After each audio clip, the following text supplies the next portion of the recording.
मैं किशन एक बार पुनः आपके इस प्यारे से education channel target point field study में आपका स्वागत करते हैं।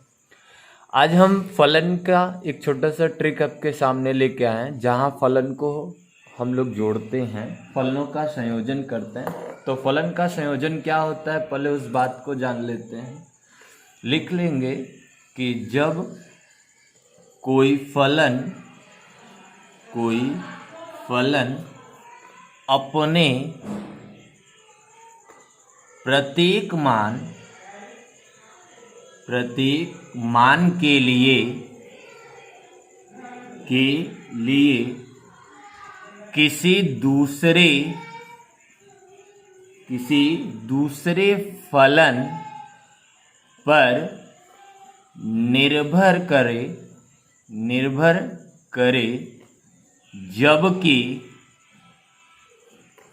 किसी दूसरे फलन पर निर्भर करे जबकि दूसरा फिर से देख लें। जब कोई फलन अपने प्रत्येक मान के लिए किसी दूसरे फलन पर निर्भर करे जबकि दूसरा फलन खुद अपने प्रत्येक मान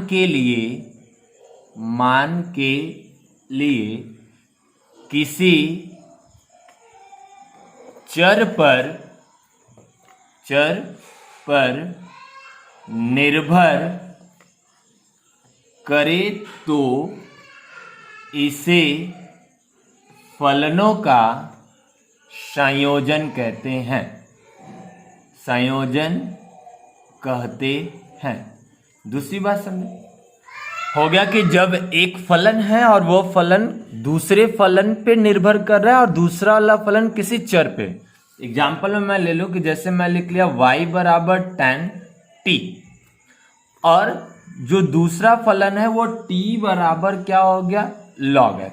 तो अब देखिए, जो tan का ये वेरिएबल है वो दूसरा वाला फंक्शन ही है। तो देखिए, तो पहला वाला फंक्शन दूसरे वाले फंक्शन पे पूरा डिपेंड कर रहा है, बट दूसरा वाला फंक्शन, ये दूसरा वाला फंक्शन किस पे, एक चर पे। तो इसी प्रकार के संयोजन को कहते हैं फलनों का संयोजन। तो जब इसको ज्ञात करते हैं तो y बराबर tan t की जगह ये फलन लिख दीजिए, तो ये क्या हो जाएगा log x। ऐसे ही हम फाइंड आउट करते हैं। तो एक सवाल लिख लेते हैं, जैसे हमने लिखा fx equal to tan inverse x और दूसरा फलन हमारे पास है gx equal to under root of 2x plus 3। अब इसमें हमें दो चीजें निकालने को कह रहा है, एफ ओ जी एंड कह रहा है g ऑफ f। इसको एफ ओ जी में पढ़ा हूं लेकिन f ऑफ g पढ़ते हैं, और इसे g o f में पढ़ा हूं लेकिन g ऑफ f पढ़ते हैं। तो इनको हमें फाइंड आउट करना है।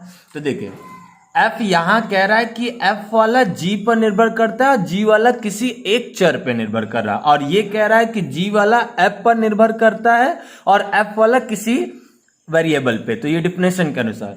तो अब इसको जब निकालेंगे F O G equal to, तो देखें यहाँ पे पहले जो पहला वाला है उसका लिख दीजिए tan इनवर्स x, पूरा फलन लिखिए tan inverse x of g लिखे अंडर रूट ऑफ क्या 2x प्लस 3।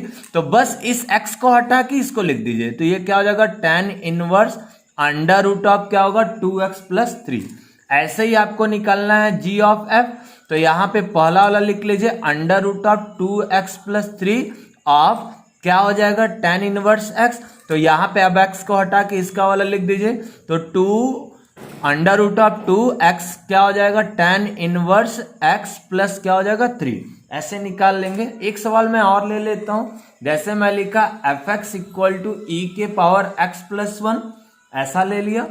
फिर एक और फंक्शन ले लेते हैं hx इक्वल टू ले लिया हमने log x, ठीक है। एक और फलन लेते हैं gx इक्वल टू हमने ले लिया cos इनवर्स x, और हमसे कह रहा है f of h of g find out करने को, ठीक है।